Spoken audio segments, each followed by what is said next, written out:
Some moments in life don't feel real until long after they've happened. Moments where something inside you whispers you need to run. This is the story of how 3 ordinary situations turned into something much darker, and how close I came to becoming part of someone else's plan. Hey everyone. Some stories stick with you long after they're over. Not because they were supernatural, not because of ghosts or demons, but because the people involved were very, very real. What you're about to hear happened during different times in my life, but every one of them changed the way I see strangers, small towns, and empty rooms in the middle of the night. Let me take you back to the first one. Story 1. The Couple in the Woods. Back in 2017, I moved to a tiny rural town in Illinois. I only knew one person there, my friend Clara. Being introverted, single, and in my early 20s in a town full of retirees, making friends wasn't easy. So when Clara told me an older couple, maybe early 50s, needed a dog sitter, I was all for it. Money, company, and maybe a few connections? Sounded perfect. Until I met them. Their home was a dated 70s brick ranch. Old, creaky, slightly falling apart. Honestly, I didn't mind the vibe. I used to explore abandoned buildings for fun. The dogs were sweet, but the couple, something was off. When I talked, they didn't make eye contact.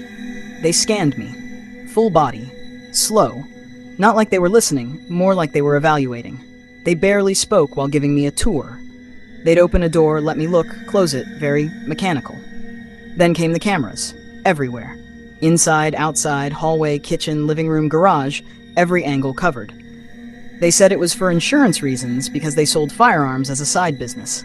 I tried not to overthink it. I just needed work. When they left for vacation, I moved in to watch the dogs. Night 1, fine. Night 2, the driveway camera suddenly went offline. I figured it was the bad rural Wi-Fi. But when I walked toward the back door, the dog shot up, bolting through the doggy door, barking like crazy at the fence that backed up into dense woods. It was 10 p.m.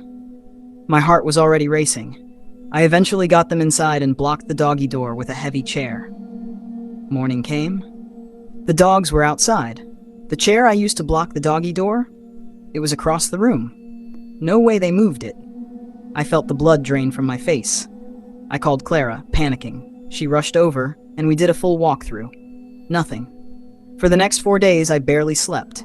Then one night around midnight, all 4 cameras went offline at once. That was no Wi-Fi glitch. I texted the couple, letting them know. No response. Hours later, the dogs bolted toward the yard again. I followed, knife in hand. The moment I got them inside, I heard a thump in the back room. I knew I wasn't alone. The air felt different, like somebody else's presence was taking up space in the room. I asked out loud, "Hello? Who's there?" No answer. Minutes later, the wife finally texted back, "Hi.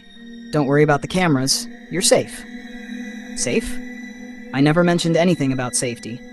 Then another text. "Can you make sure I didn't leave the door to the garage open? I don't want anything getting in." That door was in the room I just heard the noise from. I didn't want to go. I didn't respond. 2 minutes later, "Please check. I'm worried." I had a horrible feeling, but they had cameras. They knew when I moved. So slowly, shaking, I went back to the room. The door was open. Pitch black garage beyond it. As I stepped closer, my phone lit up from a notification, and in that faint glow, I saw the outline of an arm, pressed against the wall, right next to the garage door. I turned and ran. I grabbed my keys, sprinted outside. When my car headlights hit the garage, a man was crouched behind boxes, watching the door I'd just been about to close. I reversed so fast I nearly hit a ditch and drove straight to the police station. Officers searched, found nothing. No break-in, no person, no explanation. 20 minutes after they left, the wife texted, "Plans changed. We'll be home soon. You can go now." 4 days early. No reaction to my messages. Just go. As I drove away, I looked in my mirror. A car with its headlights off pulled into their driveway. I texted her, "There's a car pulling in." Immediate reply, "I know." I still think about how close I came to something I don't want to imagine. Story 2. The Couple at the Bar. Years later, I was working as a bartender outside Baltimore. Busy, loud place, no waiters, just bartenders and cooks. Fast-paced chaos, which I kinda loved. One weekend night, a college crowd filled the bar. Rowdy, messy, constant tequila shots. Then I noticed an elderly couple sitting quietly in a corner booth. Nothing strange at first, just out of place. An hour later, they were still sitting there, not drinking, not eating, not talking, just staring at the wall beside them. I finally approached them. Neither turned toward me. The woman didn't move at all. The man slowly turned his head, like the motion took effort. His eyes were sunken, almost empty. He shook his head once. No words. I backed away. Later, I glanced at them again and nearly dropped a glass. They were both staring directly at me, motionless. By the time I looked again, the booth was empty.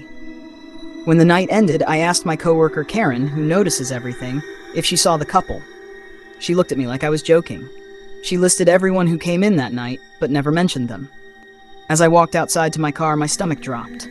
Across the street, under a dim streetlight, two figures stood perfectly still, the same silhouettes. I got in my car and sped off. I never saw them again, and no one else remembers them being there. Not every frightening experience needs monsters or demons.